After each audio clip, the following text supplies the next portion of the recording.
Hi வணக்கம். உங்கள் ஆனந்த கண்மணி. ஆனந்த நாவல் கீதம் சேனலை கேட்குறவங்க எல்லாம் மறக்காமல் சப்ஸ்கிரைப் பண்ணிடுங்க, லைக் பண்ணுங்கள், கமெண்ட் பண்ணுங்கள், ஷேர் பண்ணுங்கள். வாங்க நாம் இப்போ கதை கேட்கலாமா? சுபலதாவின் ஊடல்கள் எல்லாம் கூடலுக்காகவே. அத்தியாயம் 28.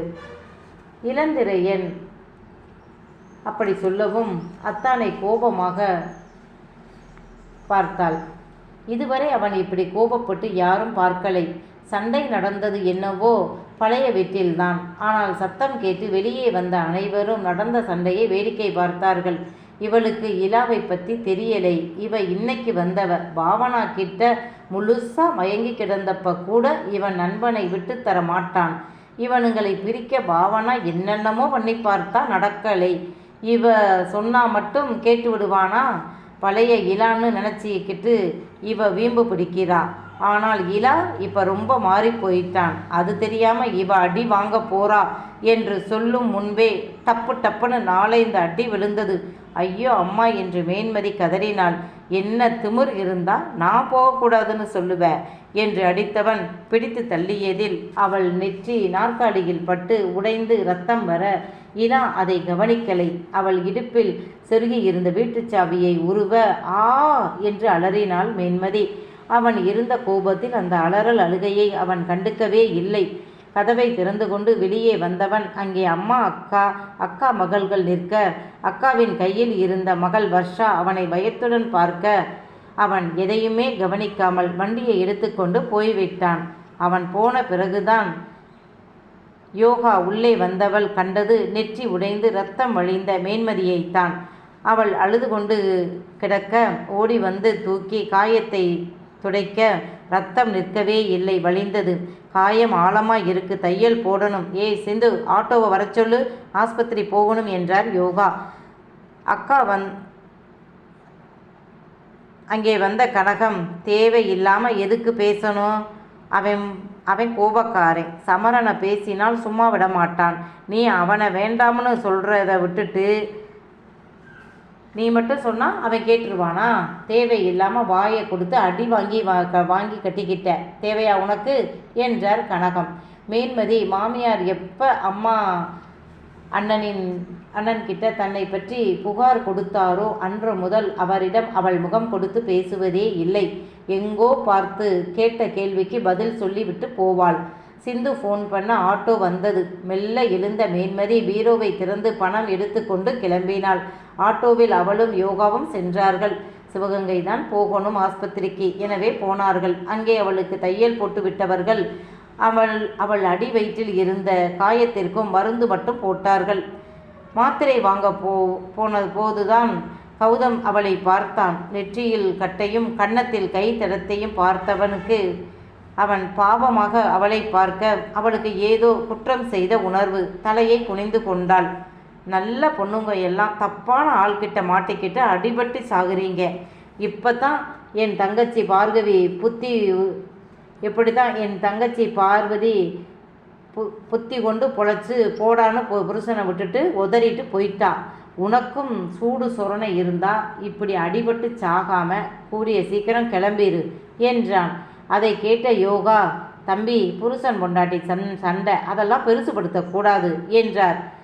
சாரி அத்தை, எனக்கு மனசு கேட்கல. சொந்தக்கார பொண்ணு இப்படி அடிபட்டு ரத்தம் வழியே வந்தா மனசு கணக்கும் தானே என்றவன் போய்விட்டான். யோகா யாருன்னு தெரியாமல் தான் அவனும் பேசினான். யோகா வீட்டை விட்டே போக மாட்டாள். அதனால் அவளை பற்றி யாருக்குமே தெரியாது. போகும்போது அழுததை விட வரும்போது இன்னும் தன் நிலையை, தன் அவமானப்பட்டதை நினைத்து அழுதாள். யோகா தான் வீட்டிற்கு கூட்டி வந்து சாப்பாடு கொடுத்து மாத்திரை போட வைத்து பழைய வீட்டில் படுக்க வைத்தாள்.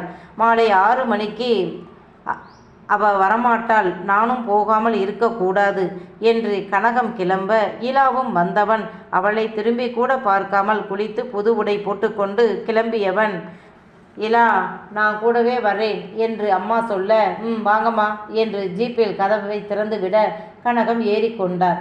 மண்டபத்தில் போய் அம்மாவும் மகனும் மட்டும் இறங்க சொந்தக்காரர்கள் சுற்றுமுற்றும் அவளைத்தான் தேடினார்கள்.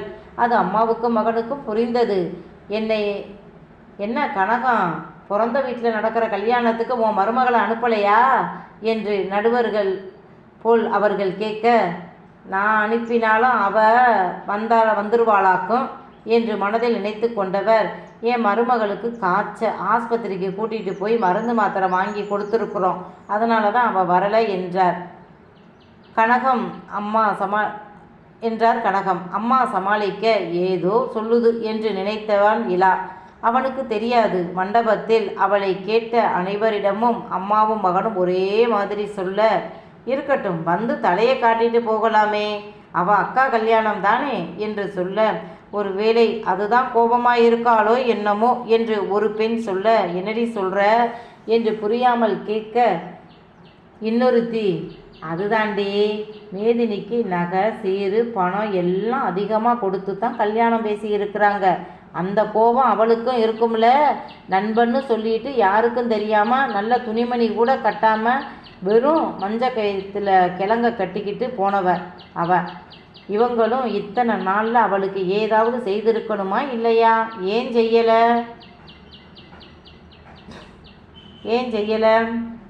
கனகா அக்கா, ஓ மருமகளுக்கு இவங்க எதுவுமே சீர் தரலையா என்று பெண்கள் கேட்க, ஒரு வருஷம் ஆக போகுது கல்யாணமாகி, இன்னும் ஒரு டம்ளர் கூட சீராக தரலை, குண்டுமணி தங்கம் வரலை, என்ன பண்ண சொல்கிற?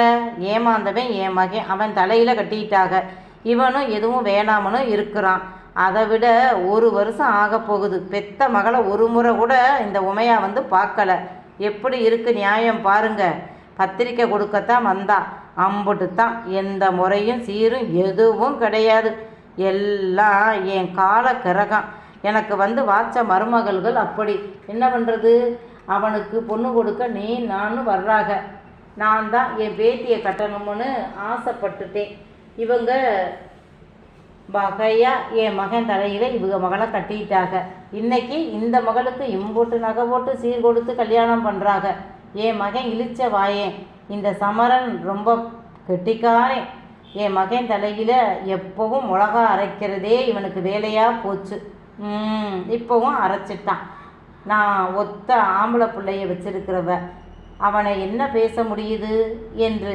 அவங்க அங்கலாய்க்க, இந்த பேச்சு உமையாள் மற்றும் சமரனுக்கு கேட்கத்தான் செய்தது. சதுரன் தான் சங்கடப்பட்டான். மேதினிக்கு நகையை குறைச்சிட்டு மதிக்கு ஏதாவது செஞ்சிருக்கலாம், என்னதான் இலா தான் வேண்டாம்னு சொன்னாலும் இதோ 4 பேர் முன்னால் அந்த அத்தை சொல்லி காட்டத்தானே செய்கிறாங்க என்றான்.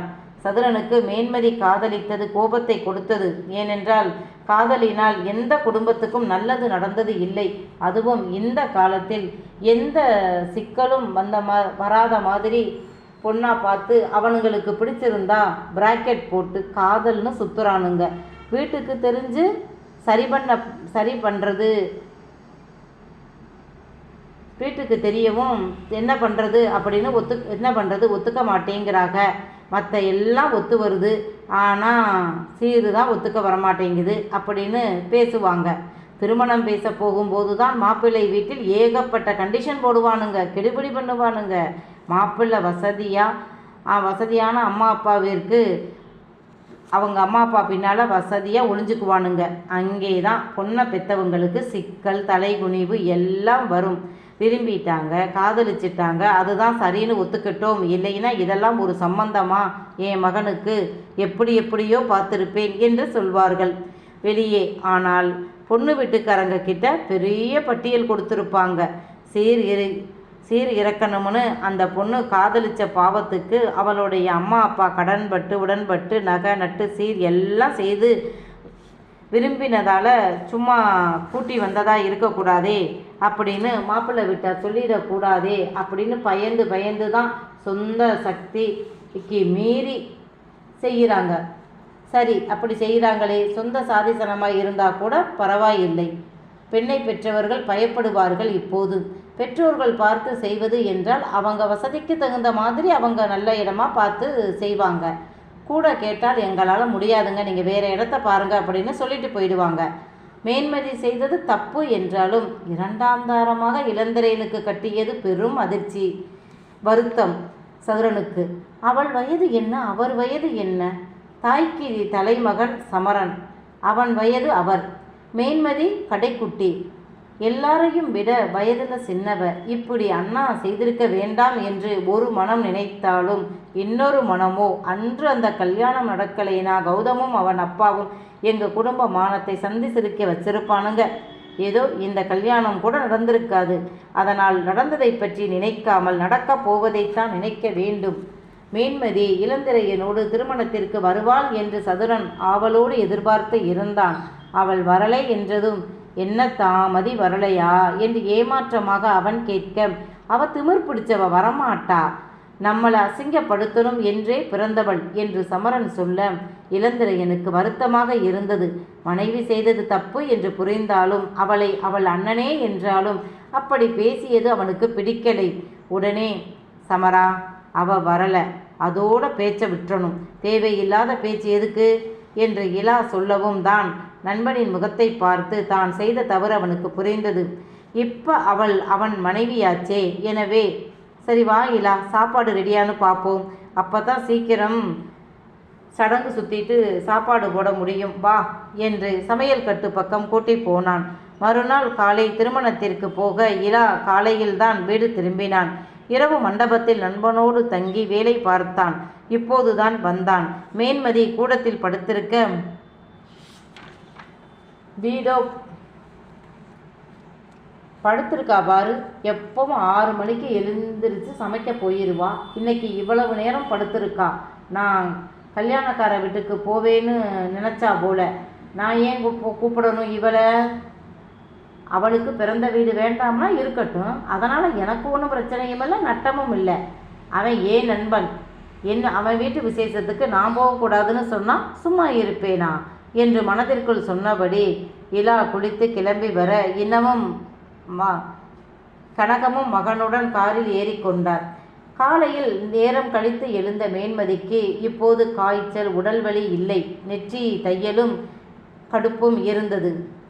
பின்பக்கம் போய் வந்து அந்த வீட்டிற்கு போனாள். யோகா இவளை பார்த்ததும், இப்போ பரவாயில்லையா என்று கேட்க, பரவாயில்லை என்றவள் காப்பி வாங்கி குடித்து விட்டு, நான் சமைக்கவா என்று கேட்க, வேண்டாம், அம்மாவும் தம்பியும் கல்யாணக்கார வீட்டுக்கு போயிட்டாங்க, நம்ம தானே, சிம்பிளாக நானே செஞ்சிடுறேன், நீ போ என்றார். அவளும் எழுந்து வந்து உடனடியாக முடிக்க வேண்டிய வேலைகளை தைக்க ஆரம்பித்தாள். மதியம் அவள் 2 மணிக்கு சாப்பிட போன போது கனகம் வந்து விட்டார். வந்தவர், உன் அம்மாவுக்கு அண்ணனுக்கு எவ்வளவு ஓரவஞ்சனை பாரு, இன்னைக்கு மாப்பிள்ளைக்கு செயின், மோதிரம், பிரேஸ்லெட்டு எல்லாம் உன் அண்ணனுங்க போட்டானுங்க, என் மகன் ஈன்னு பார்த்துக்கிட்டு இருக்கிறான் இழிச்சவாயே. அங்கே இருந்த சொந்தக்காரங்க அத்தனை பேரும் பாத்தியா கனகம், இந்த உமையா உனக்கும் உன் மகனுக்கும் பட்ட நாமம் சாத்திட்டா. இப்போ பாரு, பவுசா நிறைய நகை போட்டு இந்த மகளுக்கு கல்யாணம் தடபடலாக பண்ணுறா. உன் மகனைத்தான் குறை சொல்லணும். முறைப்படி போய் பெண் கேட்டு கட்டி இருந்தால் நாமளும் இப்போ சபையேறி நியாயம் கேட்கலாம். உன் மருமக வீட்டுக்கு சொல்லாமல் உன் மகனோட ஓடி வந்துட்டா, அப்புறம் போய் எப்படி நாம் சீர் கேட்க முடியும் அப்படின்றாங்க. எனக்கு வயிற்றெரிச்சலாக இருக்குது. 2 பேரையும் ஒரே வயிற்றில் தானே பெத்த அவ மகன் தானே என் தங்கச்சியை கட்டிக்கன்னு கட்டி வச்சான், யாருக்கும் சொல்லாமல் கட்டி வச்சுட்டு இப்போ பாரு, சபையில் நாம தான் அசிங்கப்பட வேண்டியதாக இருக்குது என்றார்.